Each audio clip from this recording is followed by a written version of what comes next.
पंचायतों में आरक्षण देना है तो आराम से देते हैं, क्योंकि उसमें उनको खुद का पद जाने का डर नहीं लगता है।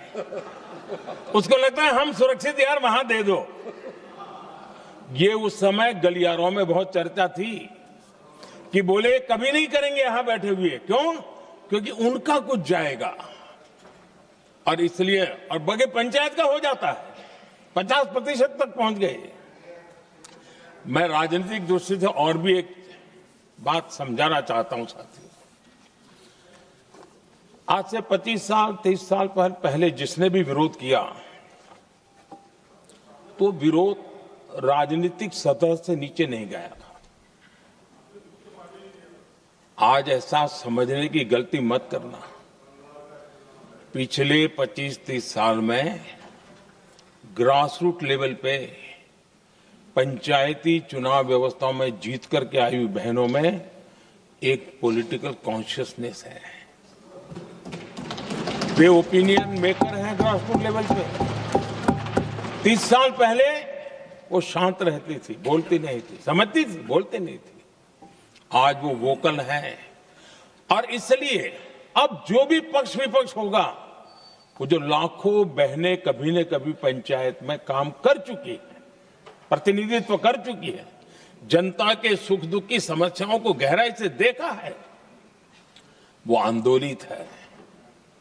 वो कहती हैं कि झाड़ू कचरा वाले काम में तो हमें जोड़ देते हो, वो तो परिवार में भी पहले होता था। अब हमें निर्णय प्रक्रिया में जोड़ो। और निर्णय प्रक्रियाएं विधानसभा में और पार्लियामेंट में होती है।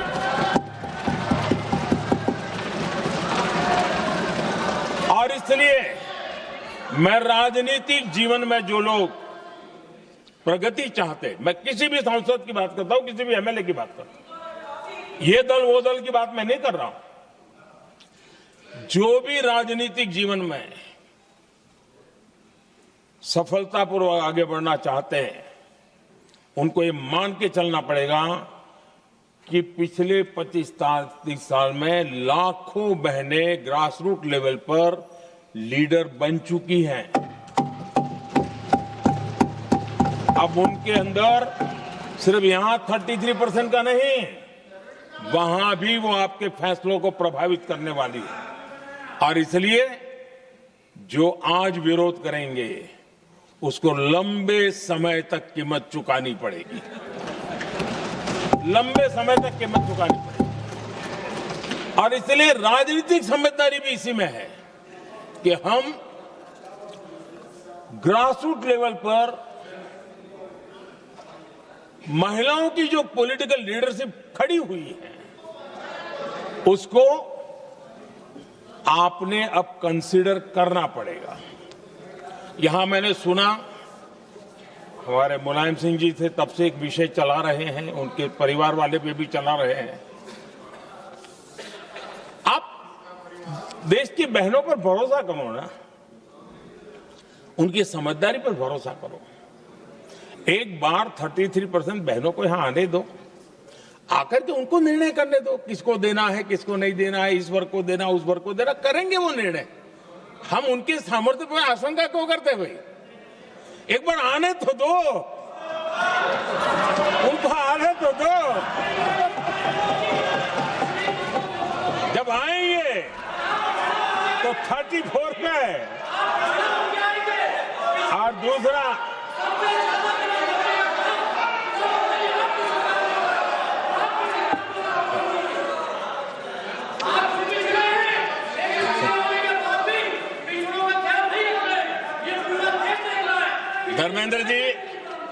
धर्मेंद्र जी मैं आपका बहुत आभारी हूं कि आपने मेरी पहचान करा दी। ये बात सही है, मैं अति पिछड़े समाज से आता हूं।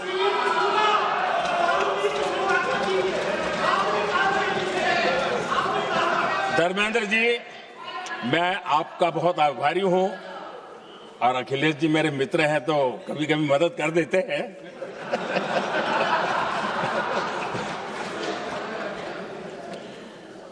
ये बात सही है कि मैं अति पिछड़े समाज से आता हूं, लेकिन मेरा दायित्व समाज के सबको साथ लेके चलने का है और यही मेरे संविधान ने मुझे यही रास्ता दिखाया है।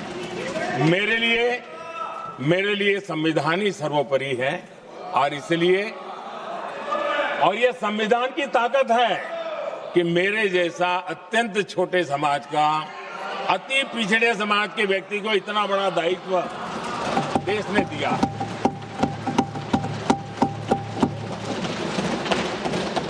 और इसलिए मैं तो देशवासियों का ऋणी हूं और मैं तो संविधान निर्माताओं का ऋणी हूं कि जिसके कारण आज मैं यहां हूं। लेकिन आदरणीय अध्यक्ष जी,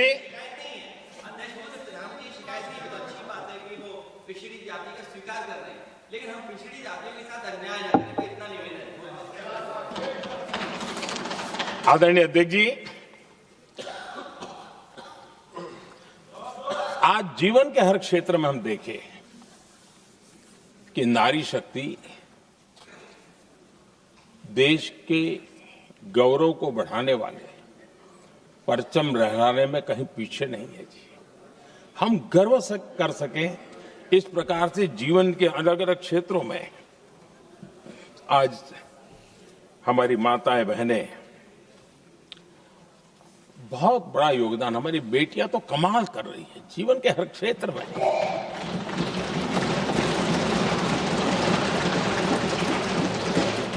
इतना बड़ा सामर्थ्य, उसको हम हिस्सेदारी से रोकने के लिए क्यों इतनी ताकत खपा रहे हैं जी?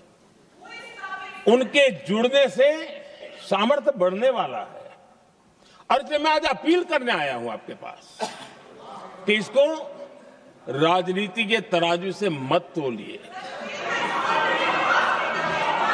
ये राष्ट्रहित का निर्णय है।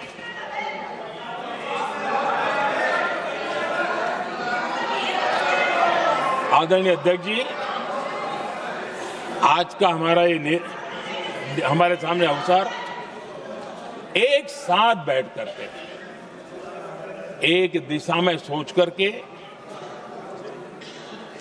विकसित भारत बनाने में हमारी नारी शक्ति की भागीदारी को एक खुले मन से निर्णय करने का अवसर है, स्वीकार करने का अवसर है। और मैंने जैसा पहले ही कहा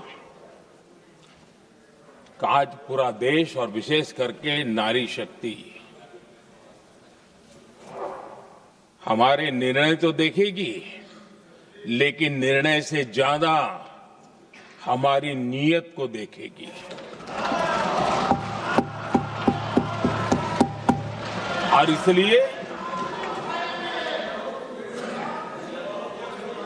हमारी नीयत की खोट देश की नारी शक्ति कभी माफ नहीं करेगी।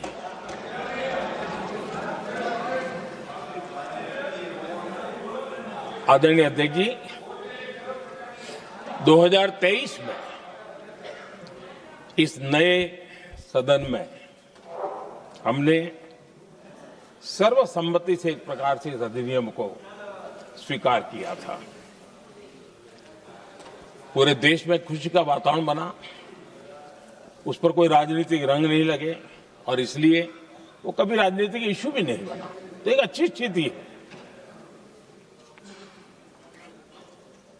अब सवाल ये है कि हमें कितने समय तक इसको रोकना है।